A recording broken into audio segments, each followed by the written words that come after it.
नमस्कार विद्यार्थी मित्रांनो, आपले MPSC PIQ base 1 mark fix series मध्ये आपले स्वागत आहे।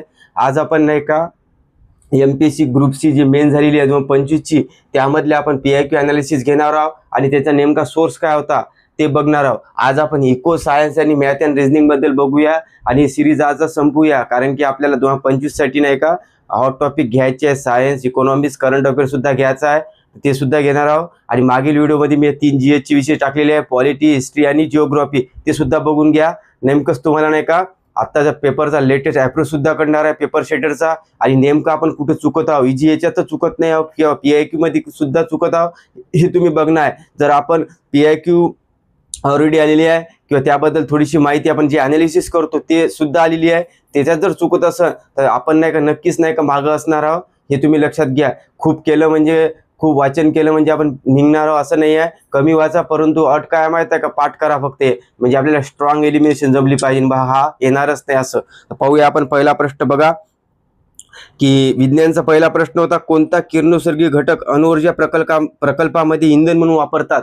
युरेनियम 235 चा वापर होतो। हे कितीदा तरी रिपीट क्वेश्चन्स आहे, हे तुम्ही लक्षात घ्यायचा। सोर्स बघा, पीएसआय प्री 2013 चा प्रश्न आहे बघा, युरेनियम अणुभट्टी म्हणजेच अणुऊर्जामध्ये वापर होतो। कोबाल्ट बाकी तुम्ही बघून घ्या, कोबाल्ट कुठं, कर्करोगावर उपचार, आयोडीन ग्वायटर उपचार, बघा ग्वायटरलाच आपण काय म्हणतो गलगंड, ती ग्रुप सी प्रीला बिन आलता पूर्व परीक्षेला। कार्बन जे असते ते अश्माचे म्हणजे काय, जे आयुर्मान आपण जे म्हणतो ना, काढतो आपण पृथ्वीचे याचे त्याच्यावरून जीवाश्माचे वयमान काढतो, त्यासाठी आपण कार्बन डेटिंग पद्धत वापरतो, जी कार्बन 12, 14 म्हणतो आपण।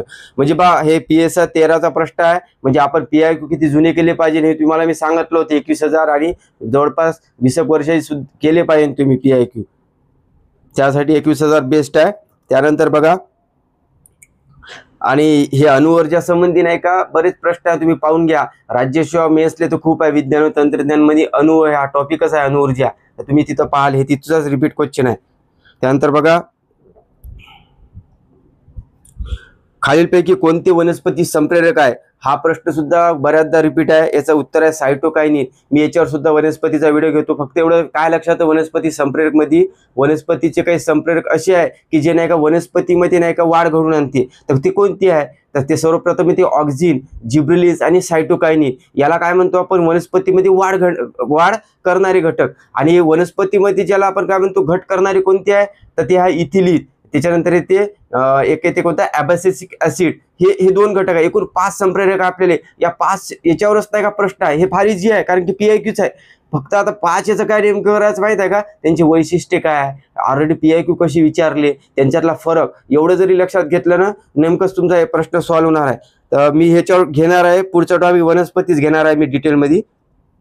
याचं उत्तर बघा सायटोकायनिन, याचा सोर्स बघा, आता जी ग्रुप बी मेन झाली ना 2024 ची, तर त्यामध्ये आलता की हे वनस्पती संप्रेरक जे पाण्याची नाही का कमतरता असल्यास स्टोमाटा बंद करतात, म्हणजे हे निगेटिव्ह म्हणते ना, निगेटिव्ह बोलत आहे काय, संप्रेरक पाण्याची कमतरता असल्यास म्हणताय, आणि ते बंद पडते म्हणते स्टोमाटा। तर मग आपल्याला काय नेमकं मला पाहतं माहित आहे का, आपल्याला ऑक्झिन माहित आहे, ही वनस्पतीत काय करते, वाढ, ही पॉझिटिव्ह आली आहे, म्हणजे ते काढून टाकायची होती आपल्याला, कोणते, ऑक्झिन्स, सायटोकायनिन, जिब्रेलिस। पर्याय कोणता होता, फक्त ॲबॅसिसिक ऍसिड, कारण की 2च घटक आहे, इथिलीन आणि ॲबॅसिसिक ऍसिड। इथिलीन प्रश्न सुद्धा आलेला आहे, काय, फळ पिकवणारे संप्रेरक म्हणून, असे बरेच आहे, मी नक्कीच घेतो एका व्हिडिओमध्ये याचा ॲबॅसिसिक, आणि याच्यावरून हा प्रश्न सॉल्व्ह झाला असता, कारण की इथून आपल्याला वनस्पतीचे संप्रेरक पर्यायच घेऊन आहे। दुसरा बघा, आणखी रिपीट आलता हाच क्वेश्चन, खाली राज्यसेवा पूर्व परीक्षा 2022 चा, खालीलपैकी कोणते संप्रेरक वनस्पतीमध्ये वृद्धत्व निर्माण करते? बघा, वृद्धत्व म्हणजे काय माहिती आहे का, म्हातारपण, मग ते निगेटिव्ह आहे ना, त्यामुळे आपल्याला इथं काय लिहायला पाहतं माहिती आहे का, इथिलीन आणि ॲबॅसिसिक ऍसिड हे दोन्ही पर्याय पाहिजे होते, म्हणून आयोगाने हा प्रश्न नाही का कॅन्सल केला। इथून सुद्धा हा प्रश्न सॉल्व्ह झाला असता, म्हणजे आपण पीआयक्यू अनालिसिस कसं करतो हे याचे एक्झाम्पल आहे। जर तुम्ही इथं चुकत असाल, कारण की इथं कमी माहिती आहे, इथं जर चुकले तर परीक्षेच्या बाहेरच जातो आपण, हे लक्षात ठेवा। त्यामुळे आता वेळ आहे, तर नक्कीच तुम्ही यावर काम केलं पाहिजे।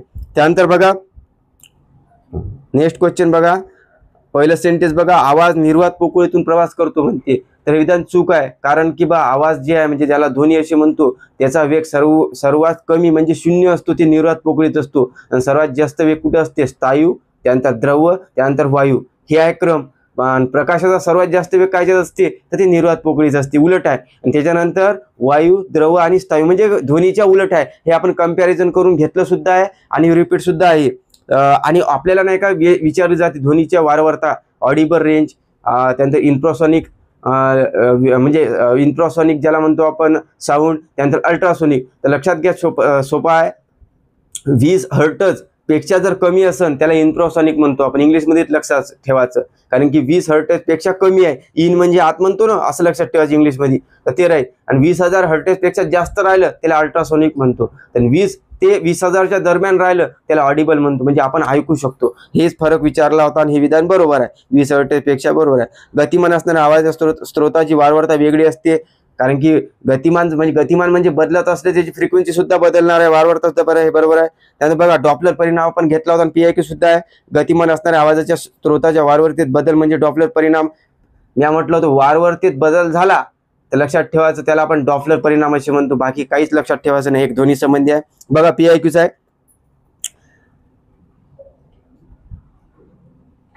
आपल्याला विचारलं होता MPSC प्री म्हणजे राज्यसेवा 2024चा पूर्व परीक्षा प्रश्न आहे. तुम्ही बाकीचे सेंटेन्स वाचून घ्या. 2 नंबरचं सेंटेन्स बघा, ध्वनी लहरी निर्वात पोकळीतून सर्वात जलद गतीने जातात. इथं सुद्धा तिने काय म्हटलं, जातात. इथं 0 असते याचा वेग, इथं जात नाही. म्हणजे इथं सुद्धा आपण नाही का म्हणजे हेच प्रश्न तिथे रिपीट झालाय, लक्षात ठेवा. म्हणजे ब तर येणारच नव्हतं याच्यात, तर ब वाले पर्याय 2 कटत होते, म्हणजे अ कड किंवा कड, आणि कड वाचण्याची गरजच नव्हती कारण आयोगानं कॉमन दिलेला बरोबर. फक्त चेक करायचं, ध्वनी लहरी वायू पदार्थापेक्षा स्थायू पदार्थ वेगाचा, हे गाणं बरोबर आहे, कारण की स्थायूमध्ये सर्वात जास्त वेग मग द्रवम वायू, म्हणजे उत्तर अकड आहे, लक्षात घ्या. त्यानंतरचा बघा क्वेश्चन, जे डॉपलर परिणाम म्हटलं ना, तुम्ही सेंटेन्स वाचून घ्या. इथं पहा, मी फक्त तुम्हाला कीवर्ड सांगतो पहा, ध्वनीच्या वारंवारतेत आणि निरीक्षण ऐकल्यामुळे ध्वनीच्या वारंवारतेत बदल दिसून येतो. म्हणजे ध्वनीच्या वारंवारतेत बदल झाला म्हणजे त्याला आपण डॉपलर परिणाम म्हणतो, आणि डॉपलर परिणाम हे ध्वनी संबंधी आहे, एवढं तुम्ही लक्षात घ्या. आणि तिथं सुद्धा हा प्रश्न सॉल्व्ह झाला असता. बाकीचं तुमचं काम काय माहिती आहे का, रमण प्रभाव, ज्याला आपण नाही का प्रकाशाच्या विकिरण संबंधी आहे, हे लक्षात ठेवा. लाईट लाईट स्कॅटरिंग संबंधी आहे, लाईट स्कॅटरिंग हे लक्षात ठेवा. जूलचा नियम लक्षात घ्या कशा संबंधी आहे. हायगेनचा नियम लक्षात ठेवा कशा संबंधी आहे. अनिश्चिततेचा इलेक्ट्रॉनिक सिद्धांत मांडला हायगेन्सने, याच्यावर सुद्धा मेन्सला प्रश्न आहे. पर्यायाचा सुद्धा आपण अनालिसिस केलं पाहिजे, नेक्स्ट क्वेश्चन इथूनच बनणार आहे. त्यानंतर आपल्याला नाही का रमण इफेक्ट म्हणजे काय आलं होतं बघा, फोटॉनच्या रेणूशी होणाऱ्या अप्रत्यस्त संघातास आपण रमण परिणाम म्हणतो, हे तुम्ही लक्षात घेतलं पाहिजे. त्यानंतर बघा नेक्स्ट क्वेश्चन तुमच्या स्क्रीनवर बघा, गट ग्रुप सी पूर्व परीक्षा 2025 जी झाली ना, त्याच्या सुद्धा ध्वनीतून आला होता बघा, ऑडिबल रेंजवर आला. त्याने इन्फ्रासॉनिक इंग्लिशमध्ये वाचायचं, पण हे इन्फ्रासॉनिक आहे इथं, त्यावेळेस तुम्हाला कळते. आता आपण इथं बघा, मानवाच्या आवाजाला नाही का 20 ते 20,000 हर्ट्ज इतका वारंवारता ऐकू शकते, विधान बरोबर आहे, कारण 20 ते 20,000 हेच PIQ मारलं. इन्फ्रासॉनिक चूक आहे, कारण की इथे 20 हर्ट्ज पेक्षा कमी, आणि अल्ट्रासॉनिक काय पाहिजे 20,000 पेक्षा जास्त, म्हणजे इथं काय केलं त्यांनी क्रॉस केलं फक्त एकमेकाचं. आणि ध्वनिलहरी घन पदार्थातून प्रवास करू शकत नाही, इथं काय पाहतं माहिती आहे का, निर्वात पोकळी, सर्वात जास्त वेग स्थायू. म्हणजे आयोग काय करते, तिथच्या तिथं सेंटेन्स बदलवते, फक्त इथं अट काय माहिती आहे का, तुमची कन्सेप्ट क्लिअर पाहिजे आणि PIQ पाठ पाहिजे, बाकी काही नाही. चला नेक्स्ट क्वेश्चन बघा, ते तिसरा क्वेश्चन रिपीट होता. चौथा क्वेश्चन बघा, हे सुद्धा रिपीट आहे. आपल्याला फायलम दिलेला आहे, इकडे प्राण्यांच्या जोड्या दिली आहे. प्रोटोझोआ हे कितीदा प्रश्न आलेला आहे. प्लाझ्मोडियम हा जो असतो हा मलेरिया या प्लाझ्मोडियमच्या प्रोटोझोआमुळेच होतो, हा प्रश्न बघा. सिलेंटेरिटा हायड्रावर कितीदा प्रश्न आहे, मागचाच विचारलं होतं. हायड्रामध्ये नाही का कोणतं विष असते, हिप्नोटॉक्झिन असते. मग आपण हायड्राबद्दल प्रश्न पाहत असतो प्राण्यामध्ये किंवा कोणत्या प्रकारात येते. त्या ऑर्थ्रोपोडावर प्रश्न आहे. त्यानंतर ऑर्थ्रोपोडा म्हणजे काय, कीटक वर्ग, बरोबर आहे. बटरफ्लाय म्हणजे फुलपाखरू, कायच्यात येते, कीटकात, हे सुद्धा सोपा आहे, स्टेट बोर्डचा आहे. आणि इकोनोडर्माटा आहे, त्याच्यामध्ये येते स्टारफिश, सी अर्चिंग, अशा गोष्टी येते. तुम्हाला सोर्स दाखवतो बघा, क्लिअर होईल आणखी. तुम्ही स्क्रीनवर बघा, सिलेंटेरेटा विचारलं होतं, स्टेट बोर्डचा आहे, 9वी 10वीचा बघून घ्या. त्याच्या उदाहरणावर डायरेक्ट आपण ऑप्शनमध्ये बघा, जेल व्हॅल, ज्याला इंग्लिशमध्ये हायड्रा म्हणते, बघून घ्या, इथं आहे. त्यानंतर बघा PIQ, मलेरियास कारणीभूत ठरणाऱ्या प्लाझ्मोडियमचा फायलममध्ये समावेश होतो. बघा मलेरिया जो प्लाझ्मोडियम आहे ते काय म्हणते, पर्यायामध्ये प्रोटोझोआ आला. PIQ PSI प्री 2016चा. त्यानंतरचा बघा इकोडर्माटाची उदाहरण बघून घ्या, तारामासा, sea urchin, brittle star, sea cucumber, sea urchins आणि स्टारफिश आपल्याला आलेले आहे, बघून घ्या. त्यानंतर बघा हे बाकीचं तुम्ही सर्व करून घ्या व्यवस्थित. आपल्याला विचारलं होतं ऑर्थ्रोपोडामध्ये बघा, फुलपाखरू आहे ऑप्शनमध्ये, त्यांच्या उदाहरणार्थ फुलपाखरूच काय म्हणतो बटरफ्लाय, हे सुद्धा निघलं असतं तुमचं. सोपं आहे, फक्त मी तुम्हाला सोर्स सांगत आहे की रिपीट कसे होते, तुमचा अप्रोच तसाच असला पाहिजे हे सांगण्याचा उद्देश आहे. त्यानंतरचा नेक्स्ट क्वेश्चन बघा, हा सुद्धा रिपीट आहे. पक्ष्यांची निदान वैशिष्ट्ये विचारली, हे प्राणीमधलाच प्रश्न आहे. तर त्यामुळे बघा आता याच्यात मी तुम्हाला नाही का मागच्या व्हिडिओमध्ये ज्यावेळेस सायन्स अनालिसिस घेतलं त्यावेळेस मी तुम्हाला सांगितलं होतं की बा उष्ण रक्ती कोण असते आणि शीत रक्ती कोण असते. तर शीत रक्ती कोण असते, जे मत्स्यवर्ग ज्याला मासा म्हणतो, त्यानंतर उभयचर सरीसृप हे काय असते थंड असते यांचं रक्त, आणि आपण जे येतो सस्तन प्राण्यात येते माणूस यांचं उष्ण रक्त राहते आणि पक्ष्याचं उष्ण राहते. दोनच लक्षात ठेवायचं, त्याच्यावर प्रश्न सॉल्व्ह झाला असता. इथं काय म्हटलेलं आहे बघा तिसरं की पक्ष्यांची निदान पक्ष्यांना पिसं असता का नाही, पिसांची चादर असतेच त्यांना, हे दान बरोबर आहे. त्यांचं शेवटचं बघा उबदार म्हणजे वॉर्म ब्लड राहतात, हे सुद्धा बरोबर आहे. तर क बरोबर असन एकच पर्याय बघा तुमचा ड, कारण की क दोन याच्यात आहे, अ क तर बरोबर आहे. हवेचा श्वास असतो का नाही, इतकं मायक्रो पाहायचं नाही आपण परीक्षेमध्ये की हवेचा श्वास असतो का नाही. श्वास तर असणारच आहे, कारण की बिना ऑक्सिजन शिवाय कोण जगणार आहे.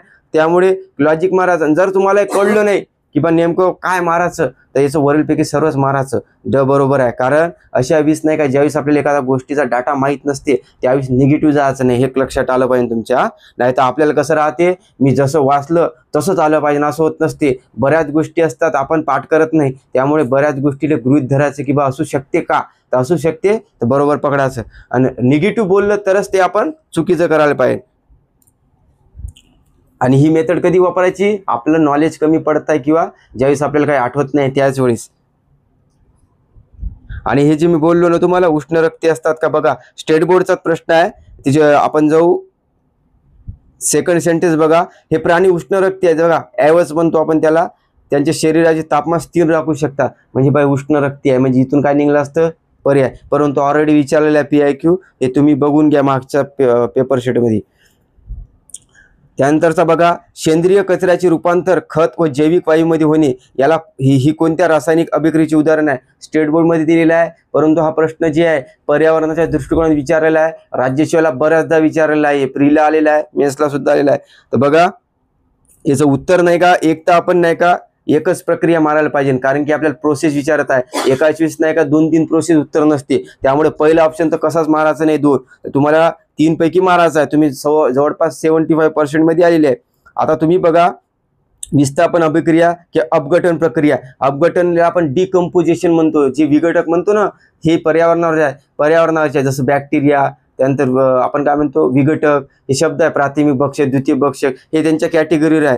तर याचं उत्तर काय पाहिजे माहिती आहे का, डिकम्पोजिशन. कारण की डिकम्पोजिशन म्हणजे काय, यामध्ये सेंद्रिय घटकाचे रूपांतर नाही का जैववायू किंवा खतात करते, कोण कवक किंवा बॅक्टेरिया जे म्हणतो ना, हे करत असते, बुरशी बॅक्टेरिया हे येते. तर तुम्ही याचा सोर्स पहा, तुम्हाला क्लिअर होईल. आपल्याला विचार होता राज्यसेवा पूर्व परीक्षा 2014चा प्रश्न बघा, ऑप्शनमध्ये विघटक, स्वयंपोषी, भक्षक, मिश्रहारी.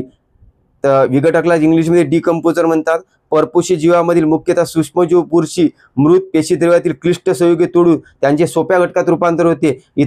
ते इतर जीवांना उपयुक्त होतात, त्या परपोषी जीवांना विघटक म्हणतात, इंग्लिशमध्ये डिकम्पोजन म्हणतात. लक्षात ठेवा, हा पर्यावरणासंबंधी आहे. आणि यापूर्वी नाही का राज्यसेवा पूर्व परीक्षा 2024ची झाली ना प्री, तिथे हेच प्रश्न थोडासा वेगळा विचारला होता, पण प्रोसेसवरच विचारला. खाली रासायनिक अभिक्रियेचा कोणत्या प्रकारात मोडते विचारलं होतं. त्याचं उत्तर साहेबांनी काय दिलं तर माहिती आहे का, अपघटन प्रक्रिया. ऑप्शनमध्ये विस्थापन अभिक्रिया, उष्मादाय आणि प्रकाश रासायनिक अभिक्रिया, हे लक्षात ठेवा. याचं उत्तर अपघटन आहे. इंग्लिशमध्ये बघा डिकम्पोजिशन रिॲक्शन. आता तुमचं काम काय माहिती आहे का, आपण हे प्रक्रिया बघून घ्यायच्या, जर लक्षात राहत असेल डेफिनेशन किंवा कीवर्ड असते त्या रासायनिक अभिक्रियेचे, तर त्यामुळे आपल्याला नाही का सोपं जाईल वेळेवर एलिमिनेशन करायला. तर तुम्ही यावर लक्ष द्यायला पाहिजे, कारण की छोट्या गोष्टी असतात परंतु आपल्याला लवकर सॉल्व. आणि इथं सुद्धा बघा ऑप्शन तसेच होते की आपल्याला एकच प्रक्रिया उत्तर आहे. तिसऱ्या ऑप्शनमध्ये 2 ऑप्शन देऊन आहे, म्हणजे AD हे दान नसणारच आहे उत्तर.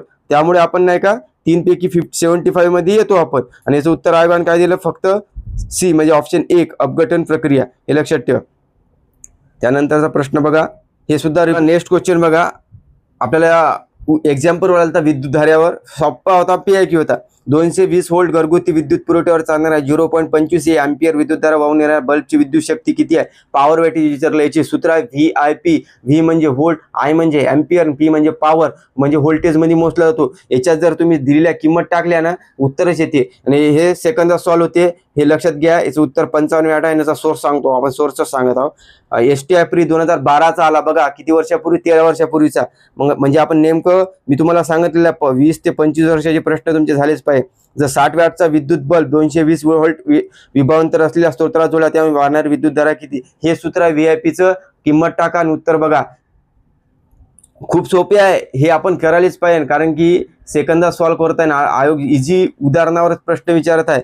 नक्कीच नाही का मी एक्झाम्पल सायन्सच्या घेतो व्हिडिओ थोडं 10-15 दिवसाने की मला आठवण दे जा. मी जवळपास 25-30 क्वेश्चन घेतो जे सोप्या कॅटेगरीतल्या स्टेट बोर्डचे आणि आपल्याला आलेली आहे तेवढे घेतो, म्हणजे जेणेकरून पुन्हा रिपीट आला कोणता क्वेश्चन तुम्हाला आला पाहिजे. त्यानंतर बघा, वनस्पतीचे पहिले नैसर्गिक वर्गीकरण कुठल्या वर्षी कोणी सादर केले? आता आपल्याला नाही का इथं पहिले नैसर्गिक वर्गीकरण म्हटलं आणि ही तिथं जाऊन नाही का आपण याचं उत्तर काय मारतो माहित आहे का? 4 नंबर बेंथम आणि हुकर. कारण की आयोगाने ऑलरेडी विचारलं आहे की बा वनस्पतीचे नैसर्गिक वर्गीकरण कोणी केलं? या दोघांनी केलं होतं. परंतु इथं प्रथम उल्लेख आहे. तर काही जणांना उत्तर देत आहे की लॉरेन्ट ज्युसी, ते सुद्धा असू शकते. परंतु आपण विद्यार्थी म्हणून तिथं बेंथम हुकर लिहायला पाहिजे आणि आपण चुकायला पाहिजे, कारण की इतकी डीप लेवलची माहिती आपण करत नाही. परंतु आपण आता करायला पाहिजे की बाकीचे जे पर्याय डिकॅन्डोल कोण आहे? डिकॅन्डोल कोण आहे माहित आहे का? टॅक्सॉनॉमी संज्ञा वापरली होती यांनी. पण टॅक्सॉनॉमीचा जनक कोणाला म्हणतो आपण? कार्लस लिनायस, ज्याला वनस्पती वर्गीकरणाचा जनक म्हणतो ना, ते तुम्हाला नंतर मी नाही का पहिलं टॉपिक आता उद्याचं नाही तर आजचं वनस्पतीच घेतो, नंतर प्राणी घेतो. जवळपास तुमचं ते वनस्पती प्राणी क्लिअर होईल ना. याचा सोर्स बघा. मी इथं तुम्हाला काय सांगत आहे की कोणत्या गोष्टी आपल्याला आल्या पाहिजे, कोणत्या चुकलो पाहिजे हे सुद्धा सांगत आहे. वनस्पती वर्गीकरणाची नैसर्गिक गुणावर आधारित सर्वात चांगली लोकप्रिय प्रयोग कोणी शोधून काढली? बेंथम हुकर होतं उत्तर. आणि ॲडॉल्फ एन्झलर सुद्धा आहे, हे लक्षात घ्या. पर्यायामध्ये याच्यावर घेतो मी डिटेल नंतर. PSI 2024चा प्रश्न होता, 14चा होता. एक लॉजिकचा प्रश्न होता बघा. याच्यासाठी काय डाटा वाढवायचा नव्हती, पर्यावरणाच्या दृष्टीने होता. पिकांच्या होणाऱ्या कीटकावर उपाय करण्यासाठी जास्त टिकाऊ व पर्यावरणपूरक अशी पुढील दिल्याप्रमाणे कोणते उपाय जास्त उपयोग ठरते? इथं विचारलं कीवर्ड जास्त टिकाऊ व पर्यावरणपूरक. तुम्ही सांगा, पहिलं ऑप्शन रासायनिक कीटकनाशके पर्यावरणासाठी उपयोगी ठरते का? हे जास्त घातकच ठरणार आहे. त्यामुळे तर कसंच येत नाही. नाही का पहिलं सेंटेन्स सर्व याच्यात कॉमन आहे, म्हणजे आपलं उत्तर डायरेक्ट भेटलं असतं. 2 आणि 3 पीक रोटेशन आणि मूळ कवक, ज्याला आपण मायकोरायझा असे म्हणतो. दगडफूल नाही आहे, दगडफूलला आपण लायकेज असे म्हणतो. दगडफूलला काय म्हणतो? ड्युअल प्लांट असे म्हणतो. लक्षात ठेवजा, प्रश्न आलेला आहे. ड्युअल प्लांट काऊन म्हणतो आपण लायकेन्सला? हे जे असते शेवाळ आणि कवक जे असते याच्यामध्ये शेवाळ प्रकाशाचे संश्लेषण करते आणि प्रकाशाचे संश्लेषण करून कवकला नाही का ज्याला फंगी म्हणतो, याला अन्न पुरवते, म्हणून याला आपण ड्युअल प्लांट म्हणतो. हे लक्षात घ्यायचा. प्रश्न बरेच आलेले आहे. यानंतरचा क्वेश्चन बघा. काही गोष्टीत लॉजिक असते, तिथं डाटा वाढवायची गरज नाही आहे. फक्त सेंटेन्समध्ये काय कीवर्ड्स आहेत ते बघून आपण जायला पाहिजे. आणि आयोगाला सुद्धा तेच अपेक्षित आहे काही गोष्टी. यानंतरचा नेक्स्ट क्वेश्चन बघा. पर्यावरणाचा दृष्टिकोन होता. बायोलॉजिकल ऑक्सिजन डिमांड आणि केमिकल ऑक्सिजन डिमांड ही संज्ञा कोणत्या प्रदूषणाची पातळी मोजते? आता तुम्ही सांगा, हे सेपरेटच मोजणार आहे. जसं ध्वनीची मोजणार किंवा पाण्याची मोजणार किंवा पाणी किंवा माती. हे लक्षात ठेवा. असे एकमेव इथं ऑप्शनमध्ये 2-2 दिलेली आहे, म्हणजे आपल्याला फक्त ऑप्शन डायरेक्ट पाणीकडे जाऊ शकतो, कारण एकमेव दिलेला आहे. ही एक अप्रोच लक्षात ठेवा. कधी ज्यावेळेस आपलं नॉलेज कमी पडते. आणि ऑक्सिजन बोलत आहोत आपण, तर ऑक्सिजन याचा सोर्स सांगतो तुम्हाला. फक्त तुम्ही नाही का इथं आता लक्षात घ्यायला पाहिजे की एकच उत्तर मारायला पाहिजे. आणि इथं चुकलं तर काही हरकत नाही आहे, परंतु PIQ आहे बघा, राज्यसेवेला आहे, रिलेटेड आलता. आता तुम्ही पर्यावरण काही करू नका, पर्यावरण येत नाही प्रीला, मेन्सला असतं तेव्हा बघूया. हे सुपोषणाबाबत विचारलं होतं 2013 राज्यसेवा पूर्व परीक्षा, त्याला युट्रोफिकेशन असे म्हणते. हे सेंटेन्स वाचून घ्या. इथं नाही का सुपोषित हे जे सेंटेन्स दिलेले आहे पर्यावरणासंबंधी, वाहते पाणीत कायले म्हणते, जे पाणी थांबलेलं राहते ते कायले म्हणते, असं याच्यामध्ये फरक केलेला आहे. ते नंतर आपण बघूया का व्हिडिओमध्ये. याचं इथं जे वाचलं ना, याचे एक्सप्लेनेशन दिलं होतं कोणा? खाटेकर सरांनी, जे लॉजिक बुस्टर आहे ना दिलीप सरांचं, त्यामध्ये राज्यसेवेच्या. तर तिथून हा प्रश्न तुम्हाला कळला असता की बा कशा संबंधी आहे. बघा, यांनी नाही का प्रिडिक्शन म्हणून दिलेलं आहे की जैविक ऑक्सिजन डिमांड, ज्याला BOD म्हणतो, कशा संबंधी आहे? मृत सेंद्रिय पदार्थाच्या विघटनास लागणाऱ्या सेंद्रिय ऑक्सिजनला बायोलॉजिकल ऑक्सिजन डिमांड म्हणतात. आणि जिथं नाही का जरी त्यांनी व्याख्या टाकली ना, आपण ज्यावेळेस प्रश्न वाचतो ना, इथं पूर्ण पाण्यासंबंधीच उल्लेख आहे. वाहते पाणी आणि जे स्थिर पाणी असते यामध्ये यांच्यात फरक केलेला आहे. म्हणजे आपण सॉल्व करत असतो, परंतु आपण आता मेन्सले चाललो ना पर्यावरणासंबंधी, मेनचे क्वेश्चन राज्यसेवेचे आले पाहालेच पाहिजे, कारण की राज्यसेवेला तर तो पर्यावरण विषय आहे ना, त्यामुळे पाहालेच पाहिजे प्रश्न सुद्धा. त्यानंतर विज्ञान आणि तंत्रज्ञानमध्ये टॉपिक आहे GS4 मध्ये, ते सुद्धा तुम्ही हाताळायला पाहिजे. होते काय माहिती आहे का, PIQ जरी तुम्ही वाचले ना तरी तुमचा सॉल्व होते. बघा हे आता अणुऊर्जेचा विचारला, यापूर्वी बघा आपल्याला विचारला होता राज्यसेवा पूर्व परीक्षेले जड हायड्रोजन विचारलं होतं, त्याचं उत्तर ड्यूटेरियम होतं, हायड्रोजनच्या समस्थानिके. समस्थानिकावर बरेच प्रश्न राज्यसेवा मेन्सला तुम्ही एकदा बघितलं पाहिजे. काही नाही बघा 21,000 मध्ये जायचं, GS4 मध्ये बघून घ्यायचं विज्ञान तंत्रज्ञान मध्ये. म्हणजे तुम्हाला काय नेमका आयोगाचा पेपर पाहायचा, याच्यात वेळ जाते, नाही तर रेडीमेड आहे तयार करून आपल्यासाठी ते बघायचं. याचं उत्तर आहे फक्त पाणी. याला आपण रिपीट म्हणू किंवा रिलेटेड म्हणू, कारण की हे चुकू शकते तुमचा. त्या खालील दिलेल्या पर्यायापैकी कॅल्शियम ऑक्सिक्लोराइडचे सामान्य नाव काय, इतर रासायनिक संज्ञा विचारली आहे. यापूर्वी आपल्याला विचारलं होतं की धुण्याचा सोडा, ज्याला आपण सोडियम कार्बोनेट म्हणतो, याचा रासायनिक संज्ञा सुद्धा पाहून घ्या. त्यानंतर खाण्याचा सोडा, ज्याला सोडियम बायकार्बोनेट म्हणतो, याचं सुद्धा संज्ञा पाहून घ्या. तुरटीची पाहून घ्या. त्यानंतर विरंजक चूर्ण झालेलेच आहे, परंतु मोरचूत, ज्याला आपण नाही का ब्ल्यू विट्रॉल असे म्हणतो. ब्ल्यू विट्रॉल म्हणायचं कारण काय माहिती आहे का, हे कॉपर सल्फेटला म्हणतो आपण ब्ल्यू विट्रॉल, लक्षात ठेवा. आणि ग्रीन विट्रॉल म्हणतो फेरस सल्फेटला. याच्यावर प्रश्न बरेच आलेले आहे, पहिले पोलीस भरती सुद्धा डायरेक्ट संज्ञावर विचारलेले आहे. आणि ज्याला आपण नाही का विरंजक चूर्ण म्हणतो, ब्लिचिंग पावडर, हे काय करते माहिती आहे का, जंतू, पाण्यातील जंतूंना मारते, क्रियात क्लोरीन वायू राहते. त्याच्यानंतर रक्त आपलं एखादी काही जखम जर झाली तिथं सुद्धा आपण या पाणी टाकलं, तिचा नाश सुद्धा करते जंतूचा. बरंच आहे. याचं सूत्र बघा, CaOCl2, म्हणजे Ca म्हणजे याचा अर्थ काय होते कॅल्शियम, आणि OCl2 चा होते ऑक्सिक्लोराइड. म्हणजे आपण याच्यावर विरंजक चूर्ण मारतो, परंतु PIQ बघा काय आहे. बघा तुरटीची जी जलशी, त्यानंतरचा सोर्स बघा, विरंजक चूर्ण वापरून पाण्याला निर्जंतुक करताना निर्जंतुक प्रक्रिया कशामुळे होते. बघा आलं विरंजक चूर्ण, ब्लिचिंग पावडर काय करते, पाण्याला शुद्ध करते. तर याच्यामध्ये ऑप्शन काय पाहिजे, क्लोरीन वायू, हायपोक्लोरिक आम्ल, नवजात ऑक्सिजन. इथं पाहिजे अबक उत्तर, कार्बन डायऑक्साईड येत नाही, कारण की आपण कार्बन डायऑक्साईडचा वापर करत नाही पाण्याला निर्जंतुक करताना. आणि तुम्ही इथं नाही का अभ्यास करायला पाहिजे, विरंजक चूर्ण म्हणजे काय तुम्ही वाचता ते, तर तुम्हाला हे त्यावरून प्रश्न सॉल्व्ह झाला असता. आणखी एक तुम्हाला सोर्स दाखवतो बघा, तुरटी कशासाठी वापरतात, तर रक्तप्रवाह थांबवण्यासाठी. याच्यावर सुद्धा प्रश्न आलेला आहे, तर तुम्ही बघून घ्या. बाकीचं मी तुम्हाला माझ्याकडून सायन्सचे काही व्हिडिओ टाकणारच आहे, मी देणारच आहे माझ्याकडून, जे तुम्हाला इम्पॉर्टंट वाटते. रासायनिक संज्ञा सुद्धा घेऊन घेतो तुमच्यासाठी, छोटूसा व्हिडिओ कव्हर होऊन जाईल पूर्ण रासायनिक संज्ञा.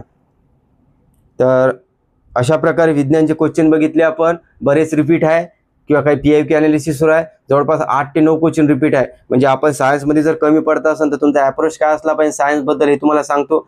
जे टॉपिक रिपीटिव्हली येते ना, वनस्पती प्राणीवर 2-2 क्वेश्चन येत आहे, तर ते मी सुद्धा घेणार आहे आता लगेच घेणार आहे ते.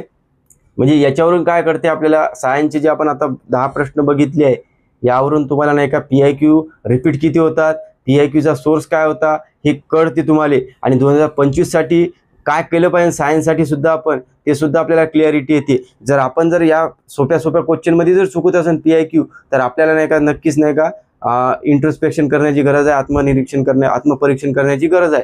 कारण की वेळ आहे आत्ता बी. मी तुमचं सायन्सचे 10 टॉपिक घेणार आहे, विज्ञानची घेतो, त्याच्यानंतर इकॉनॉमिकची सुद्धा घेतो, आणि करंट सुद्धा घेणार आहे. तर माझ्याकडून जितकं देत आहे तितकं देतो मी, परंतु तुम्ही पाहून घ्यायच्या. जर चुकत असेल सोप्या याच्यात, तर आपला रिझल्ट मध्ये नाही का आपण मागत जातो काही मार्कानं, हे लक्षात घ्या. कारण की 0.25चा सुद्धा कट ऑफ जाते, आणि सोप्या गोष्टी 1.25चा एक प्रश्न असते, इझी असो की हार्ड असो. त्यामुळे आपल्याला इझी गोष्टी चुकत असते पेपरमध्ये, हे लक्षात घ्या. हार्ड टॉपिक तर आपण बरोबर वाचतो. आता पाहूया आपण नाही का इकॉनॉमिक्सचं. बघा पहिला प्रश्न, डिसेंबर 1971 पर्यंत आंतरराष्ट्रीय नाणेनिधीचे चलन हे होते म्हणते. आता 1971चा, आता याचं मी उत्तर काय लिहिलेलं आहे माहिती आहे का, SDR किंवा स्पेशल ड्रॉइंग राईट. आणि हेच लिहायला पाहिजे आपण. तिथं बाकीचं आता जरी ते सांगते ना डॉलर लिहा, पाऊंड लिहा, हे फक्त बाहेर आल्यावर कळते, कारण की बाकी नाही कळत असते, इतकं डीप वाचत नसतो आपण. फक्त सोर्स सांगतो, याचा तुम्ही 3 लिहायला पाहिजे. आणि चौथं सेंटेन्स जे आहे आणि SDR एक्सप्लेनेशन सुद्धा जास्त करून आहे, कारण की बरीच माहिती दिलेली आहे. हे तुम्ही मारायला पाहिजे. इथं जर आयोगानं उत्तर दुसरं दिलं तर काही विषय नाही, कारण की सर्व अभ्यास विद्यार्थ्याचं चुकणार आहे. बघा याचा सोर्स राज्यसेवा मुख्य परीक्षा 2015, आंतरराष्ट्रीय नादिनी 1970 पासून आंतरराष्ट्रीय रोगटीची समस्यांसाठी विशेष आहरण अधिकार, ज्याला इंग्लिशमध्ये SDR म्हणतो आपण, तर ही योजना सुरू केली. याला कशी अशी ओळखली जाते, याला म्हणतो आपण कागदी सुवर्ण योजना. कागदी सुवर्ण योजना म्हणतो, हे लक्षात ठेवा. त्यानंतर बघा याच्यावर सॉल्व्ह झाला नसता, पण तारीख 1970 विशेष आहरण अधिकार कागदी सोने म्हणतात. त्यानंतरचा प्रश्न बघा, त्याच्यानंतरचा प्रश्न बघा, कोणत्या मूल्यांकनास कागदी सोने म्हणतात, तर SDR म्हणतात. बघा आला SDR, कागदी सोने कोणाला म्हणतात, SDR. तुम्हाला कळलं असेल SDR ला काय म्हणतो आपण. याचा आणखी बघा सोर्स. नेक्स्ट क्वेश्चन बघा, शासनाकडून आपल्याला नाही का हे बघून घ्या तुम्ही, आपल्याला GST संबंधी विचारलेला आहे. तर पहिलं बघा, वस्तूवरील कर सर्वसाधारण प्रत्यक्ष कर असतो. इथंच चुकलं, कारण की GST अप्रत्यक्ष कर असते. त्याच्यानंतर बघा, वस्तू व सेवा कर हे 1 जुलै 2017 लागू झाला. हे सुद्धा चूक आहे. एक देश एक कर आणि एक मार्केट सुद्धा पाहिजे होतं तिथं, परंतु हे हाय भाग GSTचा, त्यामुळे हे विधान बरोबर आहे. आणि शेवटचा जो आहे तिथं प्रत्यक्ष कर आहे म्हणजे, हे सुद्धा चूक आहे. हे सोपा कॅटेगरीतला होता, पण तुम्हाला सोर्स दाखवतो मी. बघा 1 जुलै 2017 पासून भारतात GST लागू झालेला आहे. हे बघा इथं डायरेक्ट दिलेलं आहे. आणि आता तुम्हाला GST यावर प्रश्न आलेले आहे. तर राष्ट्रीय लोकसंख्या धोरणावर सुद्धा मी घेतलं होतं. 2000 नुसार कोणत्या वर्षापर्यंत लोकसंख्या स्थिर करणे आवश्यक आहे, 2045. बघा याचा सोर्स, कारण की आपल्या राष्ट्रीय लोकसंख्या धोरण 1976 आणि 2000चा महत्वाचा आहे. आणि 1976 मध्ये एकच तरतूद पाठ करायची, विवाहाचं वय जसं पुरुषसाठी 21 तर स्त्रीसाठी 18, बस एवढंच विचारते. पण 2000 मध्ये बराच आहे डाटा, ते तुम्ही पाठ करा, फक्त PIQ करायचा. तर तिथं दिलेलं आहे बघा, राज्यसेवा पूर्व परीक्षामध्ये प्रश्न रिपीट आहे, याचं उत्तर 2045 राहील. त्यानंतरचा क्वेश्चन बघा, कुटुंबाचा आकार मर्यादित ठेवणे म्हणजे हम दो हमारे दो हा नारा एका उद्दिष्टापैकी होता. ते 2000चं लक्षात ठेवा. 2000 मध्ये 2 शब्द आहे, हम दो हमारे दो मध्ये 2 शब्द आहे, हे लक्षात ठेवा. बघा त्याच्यात खाली नाही का प्रश्न आहे पूर्व परीक्षेचा 2015चा, इथं 2046, कधी कधी 2046 सुद्धा उल्लेख करते आयोग. तर ते आपण तिथं पाहिले पाहिजे. 2045, 46 दोनपैकी दोन्ही माराचं, कारण की दूरचे पर्याय टाकणार त्यावेळेस. रिपीट क्वेश्चन आहे. त्यानंतर बघा नेक्स्ट क्वेश्चन, फिलिप वक्र कितीदा रिपीट आहे, मी त्या दिवशी लेक्चरमध्ये सुद्धा घेतलेलं आहे. बोलता यामध्ये भाववाढ आणि बेरोजगारी याचातला व्यस्त संबंध असते यांनी सांगितलेलं आहे. म्हणजे भाववाढ झाली तर बेरोजगारी काय होते, कमी होती, आणि भाववाढ कमी झाली म्हणजे भाव घटली तर बेरोजगारी वाढते असं म्हणणं आहे. म्हणजे व्यस्त एक वाढते तर दुसरं कमी होते. याचं उत्तर एक आहे. याचा सोर्स बघा, राज्यसेवा मुख्य परीक्षा 2024 ला आलेला आहे, बघून घ्या. आणि ही जी फिलिप्स वक्ररेषा आहे अल्पकालीन अवस्था, हे सुद्धा लक्षात ठेवा, दीर्घकालीन नाही आहे. तुम्हाला नेक्स्ट क्वेश्चन दिसणार, राज्यसेवा मुख्य परीक्षा 2024 ला आलेला आहे, बघून घ्या. त्यानंतर बघा गट ब मुख्य परीक्षा जी आहे झालेली आहे 2023ची, याच्या सुद्धा विचारला बघा फिलिप्स वक्ररेषा. आणि ऑप्शन मध्ये बघा दीर्घकालीन अल्पकालीन आहे, 3-4 मध्ये बघा. इथं आपण चुकू शकतो. आपण म्हणू शकतो भाववाढ ही दीर्घकालीन असते, किंवा भाववाढ कशी असते माहिती आहे का, अल्पकालीन सुद्धा राहते. कधी नाही का 1-2 महिन्यात कमी होऊ शकते, कधी जास्त सुद्धा राहू शकते, असं काही सांगता येत नाही. परंतु फिलिप्स वक्र त्याच्या संबंधी अल्पकालीन कालावधीचेच ती विश्लेषण करते, म्हणून याचं उत्तर 4 राहील. आता कीवर्ड बघा अल्पकालीन आहे, हे लक्षात ठेवा.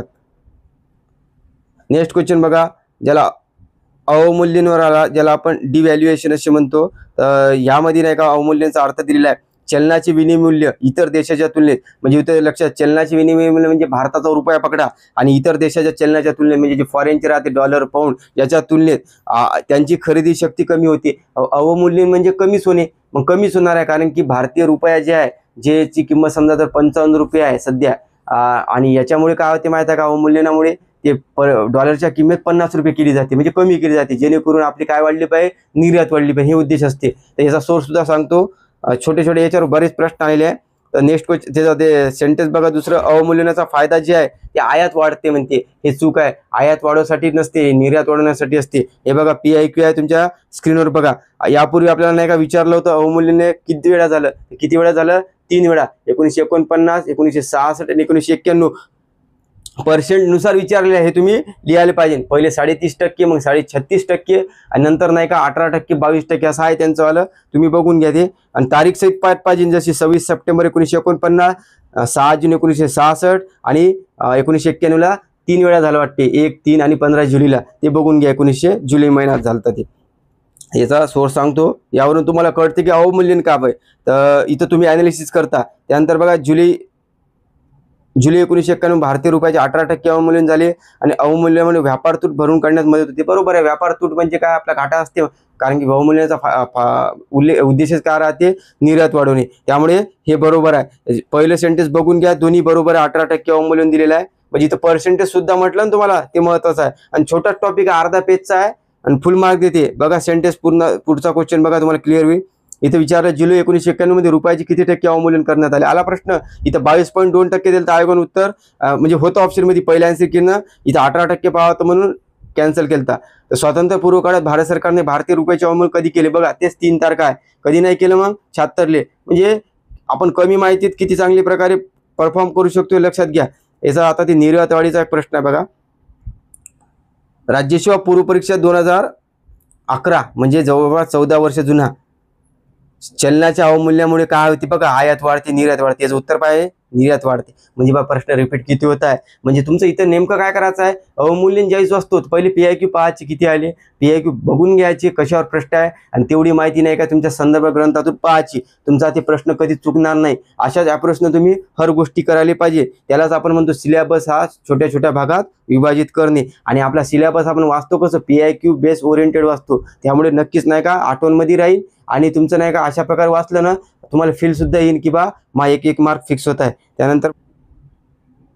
त्यानंतरचा बघा क्वेश्चन्स, आपल्याला निरपेक्ष दारिद्र्याचे मापन याद्वारे केले जाते.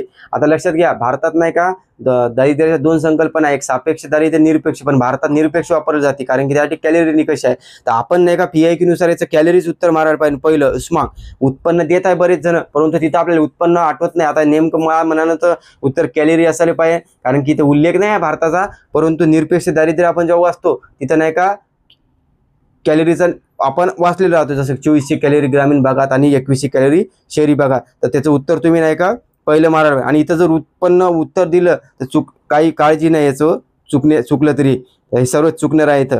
तर बघा सोर्स तुम्ही बघून घ्या. STM 24चा 14चा आहे. तर ऑप्शनमध्ये विचारलं होतं, प्रश्नांमध्ये विचारलं होतं, ग्रामीण भागातील व्यक्ती एवढी उष्मांक मिळू शकत नसेल तर व्यक्ती दारिद्र्यात आहे, त्यालाच आपण निरपेक्ष दारिद्र्य म्हणतो. 2400 कॅलरी म्हणजे इथं कॅलरीचाच उल्लेख आहे, हे तुम्ही बघून घ्या. असे बरेच प्रश्न आहे हा, ज्याच्यामध्ये आपल्याला डायरेक्ट कॅलरीचा उल्लेख केलेला आहे. परंतु IMF जे असते किंवा त्यांनी ते उत्पन्नाचा विचार करते, त्यामुळे तिथं आता थोडं डाऊटफुल आहे. पण आपण चुकलो, आपण कॅलरीज लिहायला पाहिजे, हे सांगण्याचा उद्देश आहे. त्यानंतर नेक्स्ट क्वेश्चन बघा, आपल्याला विचारलं होतं जोड्या लावा, नीती आयोग 12वी पंचवार्षिक योजना, त्यानंतर नीती आयोगाचे उपाध्यक्ष. आता तुम्ही बघा 12वी पंचवार्षिक योजना, 11वी पंचवार्षिक याचे उद्दिष्ट जे असते ना ते आपण करत असतो. नीती आयोगावर किती प्रश्न आहे, त्यांच्या फॉर्म्युला म्हणजे त्याचा त्यांच्या लॉंग फॉर्मवर आहे, national institution of transforming India. स्थापना 1 जानेवारी 2015. याचे अध्यक्ष पंतप्रधान असतात, उपाध्यक्षाची निवड पंतप्रधानच करते. इथं पंतप्रधान करते, पदसिद्ध सदस्य 4 असतात.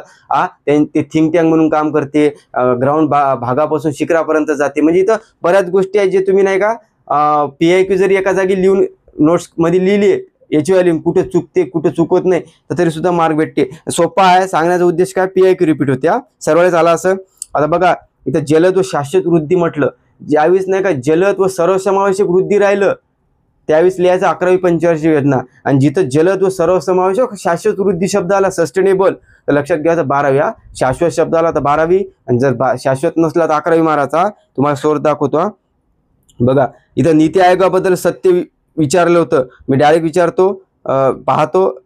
हा एक विचार गट आहे, ज्याला इंग्लिशमध्ये आपण थिंक टँक म्हणतो. बघा इथं थिंक टँक आलं ना आपल्याला प्रश्नामध्ये, विचार गट, हे समजलं असतं तुम्हाला इथं. बघा नीती आयोगा संदर्भात विधाने विचारत घ्या. अध्यक्ष म्हणून भारताचे पंतप्रधान असतात, विधान बरोबर आहे. भारताचे राष्ट्रपती उपाध्यक्ष निवड करतात, नीती आयोगाचे उपाध्यक्ष निवड पंतप्रधान. सर्व अधिकार नीती आयोगात पंतप्रधानाला असते, लक्षात ठेवा. सर्व मुख्यमंत्री गव्हर्निंग काउन्सिलमध्ये समावेश होते, विधान बरोबर आहे. म्हणजे इथं दुसरं सेंटेन्स आहे. प्रश्नामध्ये आपल्याला काय विचारलं होतं माहिती आहे का, जोड्याला ते नीती आयोगाचे उपाध्यक्ष याची निवड कोण करते, तर पंतप्रधान करते. हे साधं उत्तर होतं. तिथं राष्ट्रपती म्हणजे चुकलेलं आहे, आपण ते करतो चुकलं काऊन म्हणून पाहतच असतो अनालिसिस मध्ये. बघा 11वी पंचवार्षिक योजनेचं संकल्पना दिलेली आहे. ऑप्शन मध्ये बघा, जलद वृद्धी व विकासाच्या दृष्टीने, जलद व समावेशक वृद्धीच्या दिशेने, इथं सर्वसमावेश शब्द आला पाहिजे. आणि वृद्धीच्या दिशेने कीवर्ड बघा, हा वेळेवर चुकते. आणि चौथं जे सेंटेन्स आहे शाश्वत आला, हे 12वी पंचवार्षिक योजना. आणि तिसरी जी 11वी आहे. आता तुम्ही बघून घ्या, तुम्हाला काय करायचं नेमकं समजून जाते. त्यानंतरचा बघा, आपल्याला राष्ट्रीय अन्न सुरक्षा कायदा 2013 महाराष्ट्रात कधी लागू झाला विचारलाय. आता कसं आहे माहिती आहे का, 2013चा कायदा जो आहे तो राज्यसेवेला विचारलं जाते, परंतु तिथं आपल्याला भारतात कधी लागू झाला विचारलं, महाराष्ट्राचा नाही आलता. परंतु जर आपण ॲनालिसिस जर केलं कधी तर म्हणजे ज्यावेळेस आपण ॲनालिसिस बुक वापरतो ना इतर इतर पब्लिकेशनचे, तिथं जर लिहून असेल तर असाच होते सवाल, परंतु आपण डायरेक्ट पाहत नाही किंवा महाराष्ट्रात कधी लागू झाला. याचे 1 फेब्रुवारी 2014 उत्तर दिलं आहे, चुकलं तरी हरकत नाही. तुम्हाला सोर्स सांगतो. तर राज्यसेवा मुख्य परीक्षा 2023चा बघा, राष्ट्रीय अनुसूचित 2013 कधी अधिसूचित करण्यात आला तर 10 सप्टेंबर 2013. लक्षात ठेवा, अधिसूचित म्हटलं नोटिफाय तर 10 सप्टेंबर लिहायचा, हे लक्षात घ्या.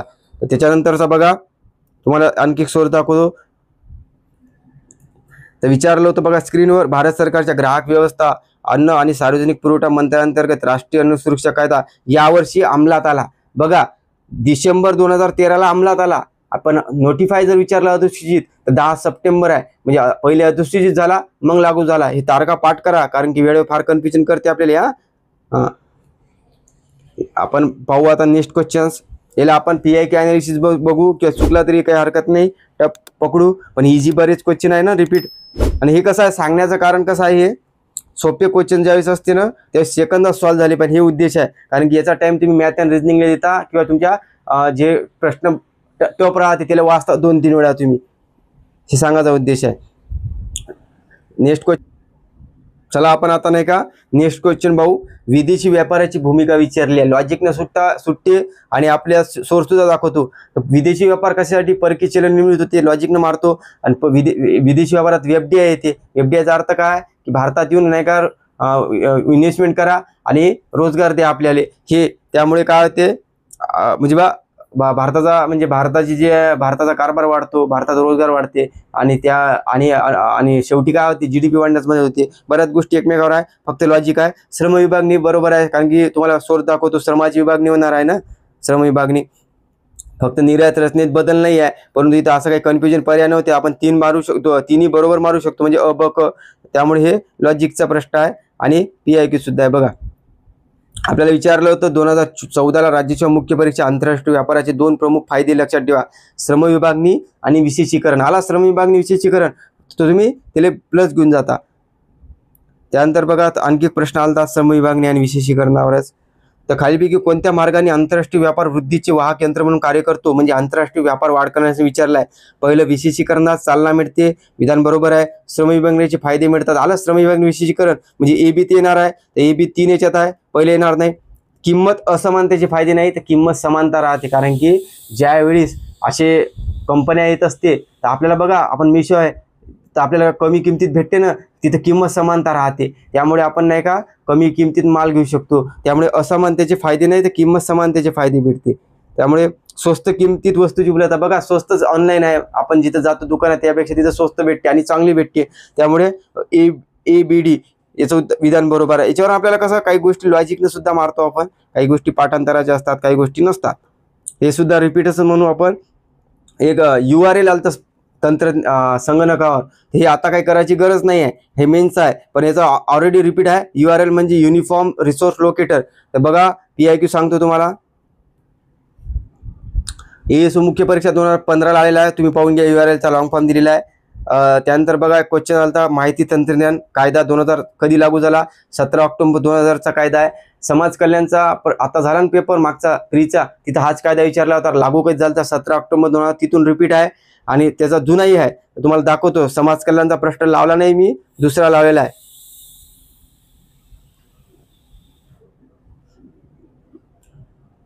बघा, यानंतरचा क्वेश्चन विचारला होता आपल्याला, माहिती तंत्रज्ञान कायदा 2000 कधी लागू झाला, तर उत्तर राहील 17 ऑक्टोबर 2000.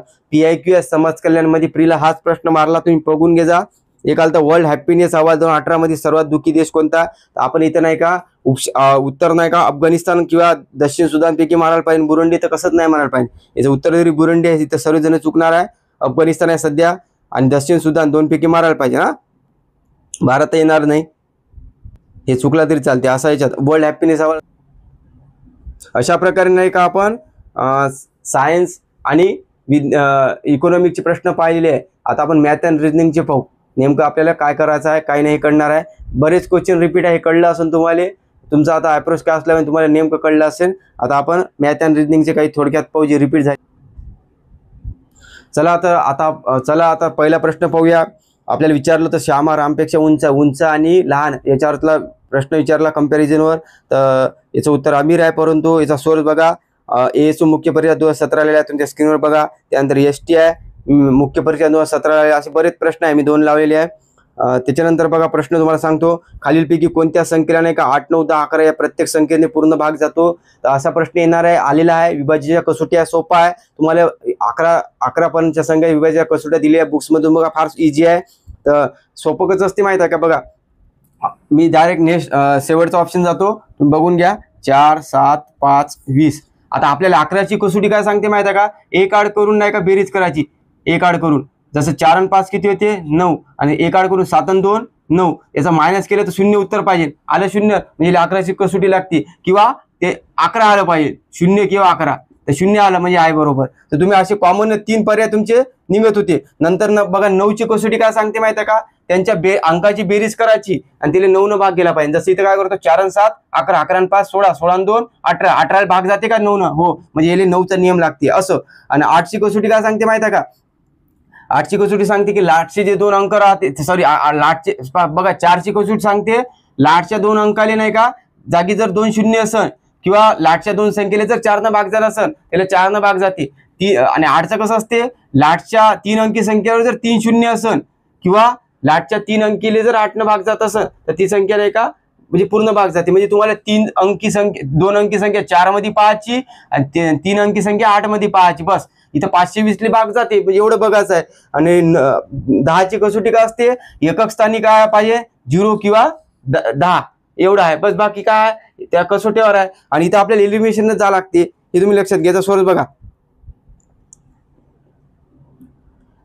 तुमच्या स्क्रीनवर, लिपिक टंकलेखन परीक्षा 2014 आलेला आहे. इथं काय विचारलं, 9 ने पूर्ण भाग जाणारी संख्या कोणती आहे. तर इथं काय करायचं, आकडा टाकायचा आणि त्यांची बेरीज करून 9 ने भाग द्यायचं, झालं. बाकी काहीच करायची गरज नाही आहे. तुमच्या स्क्रीनवर बघा, इथं 11 ने पूर्ण भाग, तेच बघा, एक आड एक करून याची बेरीज करायची, 0 येते का पाहायचं, आणि ते जो आकडा पाहिजे तिथं नेमका ती कळणार आहे तुम्हाला. म्हणजे इथं काय करत होते तुम्ही, 2, 8 आणि जी येणारी संख्या आहे त्याची बेरीज, आणि पहिला आहे 5, 9, 5 आणि 9 14 आणि 1 15. इथं काय पाहिजे आपल्याला माहिती आहे का, 15 15 पाहिजे.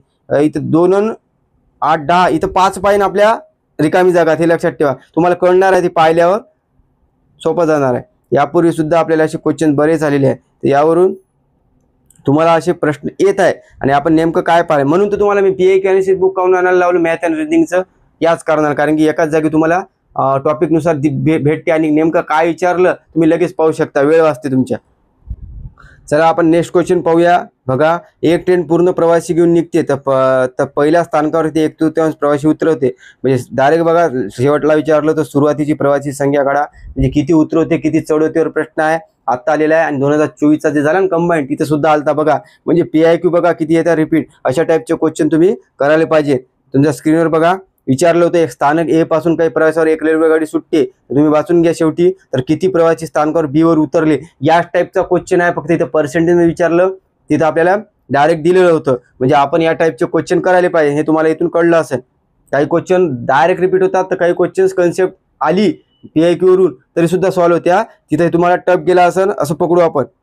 तर नेक्स्ट क्वेश्चन बघा, समजा ABC जे आहे आपल्याला विचारलं होतं काडकामेघोर, हे सोपंच आहे, परंतु तुम्हाला PIQ दाखवतो, तुम्हाला क्लिअर होईल. म्हणजे तुम्हाला काडकामेघोर करणं अपेक्षित आहे. A आणि B बघा, हे 15 आणि 10 दिवसामध्ये पूर्ण करतात. दोघांनी एकत्र काम करण्यास सुरुवात केली, परंतु 2 दिवसानंतर B ला सोडायला लागले आणि उरलेले काम याने पूर्ण केले. किती दिवसात, कन्सेप्टवर प्रश्न आहे. अशा क्वेश्चनवरून आपण ते सोडू शकतो, हे लक्षात घ्या, हे सांगण्याचा उद्देश आहे. असे बरेच क्वेश्चन्स आहे आपल्याला आलेले पहिले, हे एक बघा. आणि त्याच्यानंतर बघा STI मुख्य परीक्षा 2014चा प्रश्न सुद्धा बघा, याच टाईपचे क्वेश्चन्स आहे जे तुम्हाला सुटते, कारण की तुम्ही ते काडकामेघ कन्सेप्ट चांगली करता, त्यामुळे सुटणारच आहे. त्यामुळे तुम्ही हे करायला पाहिजे असं PIQ. आता यानंतरचा प्रश्न बघा, आपल्याला विचारलं होतं डाटा ॲनालिसिसवर, ज्याला माहितीचे पृथक्करण म्हणतो. ते आयात म्हणजे डॉक्टर आहे, हे सोप्पा कॅटेगरीतले आहे, परंतु ऑलरेडी प्रश्न PIQ आहे बघा, तुम्हाला दाखवतो. हे डाटा ॲनालिसिसचा प्रश्न आहे. काही प्रश्न डाटा इंटरस्पेक्शनवर सुद्धा येते आपल्याला. या पहिले STI मुख्य 2011चा प्रश्न आहे, बघून घ्या स्क्रीनवर. या टाईपचे क्वेश्चन सोडवले पाहिजे आपण पहिले, म्हणजे आपल्याला नेमकं तिथं काय करायचं समजते. त्यानंतर बघा क्लर्कला 2019चा प्रश्न आहे, याच टाईपचा आहे, तुम्ही बघून घ्या. आणि बस इतके जरी सफिशियंट आहे. बरेच क्वेश्चन आहे, मी घेत नाही पण मोठा व्हिडिओ होईल. त्यानंतर बघा आपल्याला पाय चार्टवर म्हणजे ज्या वर्तुळाखंडावर विचारलेल्या पाय डायग्रामवर तर बघून घ्या. या टाईपचे क्वेश्चन आपण आता रिपीट सुद्धा झालते मेन्सले प्रीले एक्सरसाइज मुख्य परीक्षा 2021ला या टाईपचा क्वेश्चन आला होता. तुम्ही बघून घ्या स्क्रीनवर. जास्त क्वेश्चन लावत नाही, एक एकच लावत आहे जेणेकरून तुम्ही शोधा. बरेच क्वेश्चन्स आहे. ते स्टॅटिस्टिकचा क्वेश्चन आलता आपल्याला, ते मेन्सलाच येते कारण की मेन्सला ॲड झालेला आहे ना. तर ते सुद्धा मी सांगतो बघा स्क्रीनवरती. 2 स्टॅटिस्टिकचे प्रश्नचा सोर्स सांगतो.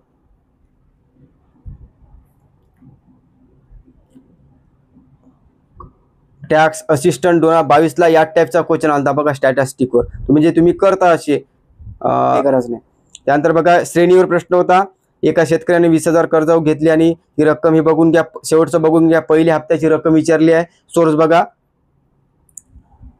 लिपिक टंकलेकर मुख्य परीक्षा 2022ला विचारलेला आहे. प्रश्न वाचून घ्या. पहिला हप्ता किती रुपयाचा हेच प्रश्न आहे. पद्धत तीच आहे हा. म्हणजे तुम्ही काय करायला पाहिजे तुम्हाला कळत आहे हा. त्यानंतर बघा त्यानंतर आपल्याला आकृती विचारली होती आणि त्याच्या बॉक्समध्ये आपल्याला संबंध विचारला होता. इथं काय केलं होतं त्यांनी नाही का सर्व बाहेरच्या संख्याची बेरीज केली होती आणि त्याचा वर्ग केला होता. सोपा कॅटेगरीतल्या परंतु असे क्वेश्चन्स करायला पाहिजे कारण की 4-5 प्रकार आहे. तिथं नेमकं आपल्याला परीक्षेत काय करायचं आहे की बा ते आता बेरीज झाली, कधी मग बाकीच्या संख्येचा वर्ग करून दिला जाते, कधी घन करून दिला जाते, कधी नाही का 2 संख्याचाच गुणाकार केला जाते किंवा मायनस केला जाते. म्हणजे तुम्हाला लॉजिक कळते की बाई अशा क्वेश्चन जर दिसला आकृती तर किती प्रकारे आपण विचार करू शकतो हे सांगण्यात तात्पर्य. सोपी कॅटेगरी आहे. याचा सोर्स लावतो बघा. गट ब पूर्व परीक्षा 2018ला या टाईपचे क्वेश्चन आलेले आहेत, तुम्ही बघून घ्या. त्यानंतर STI पूर्व परीक्षा 2013चा बघून घ्या. 2 प्रश्न आहे त्या टाईपचे, तुम्ही सोडवले पाहिजे. जर तिथे वेळेवर सुटत नसन तर सुटले पाहिजे कसं, तर सुटण्यासाठी असे प्रश्न सॉल्व झाले पाहिजे 4-5 तरी. नंतर विचारलं होतं आपल्याला बघा पदावलीवर समजा थोडं अपूर्णांकाचा प्रश्न आहे. 1/1/2 भागिले 3 3/5 असा दिलेला आहे. हे सोपं आहे ना, खूप सोपं आहे. परंतु आता जर आपल्याला वेळेवर सुटला नाही, फक्त यांनी काय केलं होतं आपण जे उत्तर काढतो ना ते काढतो बरोबर, परंतु इथं नाही का तिथं जाऊन आपल्याला नाही का त्याची हे करायला पाहिजे होती काय माहिती आहे का, दुप्पट का तिप्पट करायची होती. म्हणजे सेम संख्येनं गुणाचं होतं. नाही तर आपण बघतो काय आपलं जे आलं उत्तर ते पर्यायामध्ये दिसे नाही, तर होऊ शकते तसं तिथं तुमचं, तर तिथं फक्त पट करायची होती. परंतु आता लक्षात ठेवायचं की अशा टाईपचे क्वेश्चन आपल्याला करावं लागते कारण इझी आहे. तर सोर्स बघा लिपिक टंकलेखन परीक्षा 2014 आलेला आहे. याच टाईपचा क्वेश्चन आहे आणि कशा प्रकारे आपण सॉल्व करतोय तुम्हाला कळणार आहे. बाकी परिमेय संख्या, अपरिमेय संख्या, नैसर्गिक संख्या, पूर्ण संख्या, पूर्णांक संख्या, संयुक्त संख्या, मूळ संख्या हे पाहून घ्या. डेफिनेशन प्रश्न आहे, सोपे आहे. कारण की जर माहीत नसली किंवा असं विचारलं आपल्याला पूर्ण संख्या कायले म्हणते तर 0 पासून सुरू होते, 0 1 2 3 4. आणि नैसर्गिक संख्या कायले म्हणते 1 पासून म्हणतो. त्याला पूर्णांक संख्या कायले म्हणते जे धन असते ऋण असते, जे आपण म्हणतो ना -1 +1 आणि 0 हे तिन्ही संख्या पूर्णांक संख्या. हे वेळेवर येत नाही आपल्याला. थोड्या गोष्टी आहेत, थोडं वाचल्याने येऊन जाते. त्यानंतर बाकीचे क्वेश्चन्स तुम्ही ते बघून घ्या. एक प्रश्न होता आपल्याला काय म्हणता बघा आपल्याला नाही का नेक्स्ट क्वेश्चन बघा आपल्याला विचारलं होतं बा समजा घड्याळात 9 वाजले आहेत तर तास काटा पश्चिम दिशा दर्शवतो तर मिनिट काटा. फार सोपा आहे परंतु असे क्वेश्चन आलेले आहे बघा. आत्ताच आपण ती दिली होती ना ग्रुप सी प्री, तर तिथं सुद्धा असे बरेच क्वेश्चन आहे. तिथं विचारलं होतं आपल्याला भरतच्या घड्याळ 2:42 झाली, अशा वेळी तास काटा मिनिट काटा कोणते आला. हे समाज कल्याणचा प्रश्न आहे 2024चा, लक्षात घ्या. आणि असे क्वेश्चन्स खूप आलेले आहे. मी एकच लावत आहे, तुम्ही पाहिले पाहिजे हे. आणि टॉपिक बी समजला असेल तुम्हाला. घड्याळ आणि किती सेकंदात सॉल्व्ह होते असे 1-1 मार्क पहिले घ्यायचे. आपण नुसतं हार्ड पाहत असतो. हार्ड नाही, हार्डले तेवढ्याच मार्क आहे आणि सोप्याले आहे. आणि असे जर चुकले ना परीक्षेच्या बाहेरच पडतो आपण, हे लगेच लक्षात ठेवा. त्यानंतर आपल्याला विचारलं होतं बघा घातांकावर, तर तुम्ही घातांक बघून घ्या. सोपे घ्या. परंतु वेळेवर जर आपण हे नियम माहीत नसले तर उत्तर चुकू शकते. याला आपण टपच पकडू. बघा ते विचारलं होतं आपल्याला एका संख्येला 5 ने भागले असता बाकी 3 उरते, जर त्या संख्येच्या वर्गाला 5 ने भागले तर बाकी काय असेल, असे क्वेश्चन आलेले आहे बघा. राज्यसेवा नाही का पूर्व परीक्षा CSATला नाही का पूर्व परीक्षा विचारला होता. पी या नैसर्गिक संख्येला 11 ने गुणून त्या 33 संख्या मिळवली तर या बेरजेला 9 ने भागली आणि बाकी 0 मिळाली तर दिलेल्या अटीचे समाधान करणारी पी ची सर्वात लहान किंमत निवडा. किंमत टाकून पाहा लागते आणि सोडवा लागते. अशा टाईपचे गणित आहे. म्हणजे तुम्ही अशी केले पाहिजे. जर चुकत असेल तर, जर तुम्हाला येत असेल तर करायची नाही. सध्या जे येते सोपे सोडून द्यायची आता आणि जे नाही आहेत त्याच्यावर फोकस करायचा. याला म्हणतो आपण सिलेक्टिव्ह मेथड. पूर्ण वाचायचं नाही, काही गोष्टी राहते छोट्या ते आपल्याला येते कधी तर ते करायच्या नाही. त्यानंतर बघा आपल्याला विचारलं होतं भागीदारी छोटूसाच आहे, 7-8 क्वेश्चन आलेले आहे, बघून घ्या आणि पुस्तकची थोडी जोड द्या. फार इझी आहे. पंकज, किरण, अनिल या तिघांना 1000 रुपये 2, 3, 5 या प्रमाणात वाटले तर किरणच्या वाट्याला किती मिळाले. अरे रिपीट क्वेश्चन आहे बघा तुमच्या स्क्रीनवर. राज्यसेवा पूर्व परीक्षा 2021चा एक रक्कम ABCD मध्ये 2, 5, 2, 4, 3 या प्रमाणात विभागायची आहे. तर C ला D पेक्षा 1000 रुपये जास्त मिळाले. B चा वाटा किती आहे बघा. हाच क्वेश्चन किती रिपीट झाला. आणि सोर्स काय बघा बरं. रेशो आपण प्लस करतो. 2 आणि 3 5 5 आणि 10 10 10 जर 1000 भागलं तर किती येते 100. मग 100 हे 100 आले पण आपल्याला वाटायचे आहे ना. मग आपल्याला विचारलं कोणाचं किरणचं पाहून घ्या रेशो किती आहे 3 3 गुणिले 100 300 सेकंदात उत्तर सॉल्व्ह होते. मग अशा वेळेस आपण मागं पडतो जर आपण केलं नाही तर. याचा सोर्स बिन दिलेला आहे, रिपीट आहे. आणखी एक प्रश्न बघा, तेच क्वेश्चन सांगतो. राज्यसेवा पूर्व परीक्षा CSAT जे CSAT आहे ना सेकंड पेपर, त्यामधला विचारलाय ABCच्या वाट्याला 5000 2, 3, 5 या प्रमाणात वाटले तर C च्या वाट्याला किती विचार. हाच प्रश्न रिपीट आहे. C इथे ABC वापरलं, इथं नाव वापरलं, बाकी तर काही चेंज नाही. इथं 10,000 आहे, इथं 5,000 आहे. म्हणजे असे क्वेश्चन आपण केले पाहिजे. सोपे आहे. 15-20 सेकंदात सॉल्व्ह होते आणि पेनही चालवावं लागत नाही. जर तुमचं पाठ राहिलं ना पेन नाही चालवावं लागत. तर आकृतीचा तुम्ही बघून घे जा. आकृत्या काही सोपे आहे, ते घेतले नाही मी. ते कोणता विषय शिकवतात निवडला आहे ना ते सुद्धा सोपाच कॅटेगरीतला आहे. परंतु तुम्हाला ते कळलं पाहिजे, अप्रोच काय पाहिजे ना. नाही तर चुकलं असेल ना तर तुम्ही ते कर जा. जसं आपल्याला त्याचं उत्तर काय दिलं होतं वाटते, विज्ञान आहे वाटते, बघून घ्या. रेशोवरचे प्रश्न बघून घ्या एकदा, असे आलेले आहे. बाकी तर काही नाही, बाकी तर इझी होतं. सोप्या गोष्टी पहिले घ्या, हे सांगायचा उद्देश आहे. आणि परिमेय संख्या अपरिमेय संख्येतला फरक पाहून घ्या. बाकी सर्व संख्या बघून घ्या, म्हणजे जेणेकरून आता जर आपल्या नैसर्गिक संख्यावर आला प्रश्न तर सुटला पाहिजे. घातांक पाहून घ्या. मी नाही का जर मला टाईम मिळाला ना तर मी घेतो. मी कोणतं घ्यायचं सध्या, आपल्याला टॉपिक कोणती करायची, काय करायचं मॅथ अँड रिजनिंगबद्दल पाहू आपण. आपल्याला याच्यावर विचारला होता भूमितीवरचा, थोडा टफ क्वेश्चन होता. 3 घनाच्या पृष्ठभाग क्षेत्रफळ मोठ्या घनाच्या क्षेत्रफळापेक्षा किती राहणार आहे, थोडा डाऊट होता. परंतु आपण जर पर्याय एलिमिनेशनने गेलो असतो ना, बघा बरं इथं काय विचारलं. 3 घनाच्या एकत्रित पृष्ठफळाचे क्षेत्रफळ मोठ्या घनाच्या पृष्ठभाग क्षेत्रफळाच्या 3चे मोठ्या विचारलेलं आहे. तर आपण नाही का इथं एलिमिनेशन काय वापरलं पाहिजे, तर जे सर्वात जास्त आहे त्याला एलिमिनेशन करायचं आणि सर्वात कमी जे आहे ते एलिमिनेशन. पहिल्या आणि 4 कट्टे मधातलं तुम्ही मारायचं होतं 10, 9 किंवा 25, 18. पण इथं मोठा घनफळ म्हणताय तर आपण नाही का मोठेच अंक मारायचे होते 25 आणि 18. हे असं तुम्हाला तिथं आलं पाहिजे. जर चुकलं तर काही हरकत नाही, पण अप्रोच असं जायचं सर्वात लहान कमी आणि सर्वात मोठा एलिमिनेट करायचा आणि मधातले मारायचे 250 अशा येते करे बऱ्याचदा. तर आपण नाही का अशा प्रकारे आज नाही का आपण ॲनालिसिस बघितले आहे 6 सब्जेक्टचं. फक्त करंट सोपं होतं यावेळी. जर PIQ सिम्प्लिफाईड वाचले 7-8 मार्क आरामशी येत होते. मी तुम्हाला सिम्प्लिफाईडच सांगितलं आणि सिम्प्लिफाईडच घेणार आहोत आपण. तर तुम्हाला आता कळलं असेल की इकोबद्दल, सायन्सबद्दल, मॅथ अँड रिजनिंगबद्दल काय स्ट्रॅटेजी असली पाहिजे. सर्वात प्रथम इझी मार्क घ्यायची ज्याच्या सोपी आहे, त्यानंतर मध्यम, मग त्यानंतर हार्ड घ्यायचं. हे तुमची स्ट्रॅटेजी असली पाहिजे. आणि जे मी सांगितलेले आहे जे टॉपिक जर तुमचे वीक असेल तर नक्की करा, कारण की शेवटी वीकच असणार आहे. हार्ड याच्यावर जाण्यापेक्षा पहिले इझी मार्क घ्या, नंतर त्यानंतरचा क्रम लावा. हे तुम्हाला कळलं पाहिजे. तर तुम्हाला 25 साठी अप्रोच कळालाच असेल काय करायचं आहे, तुम्ही हे करा.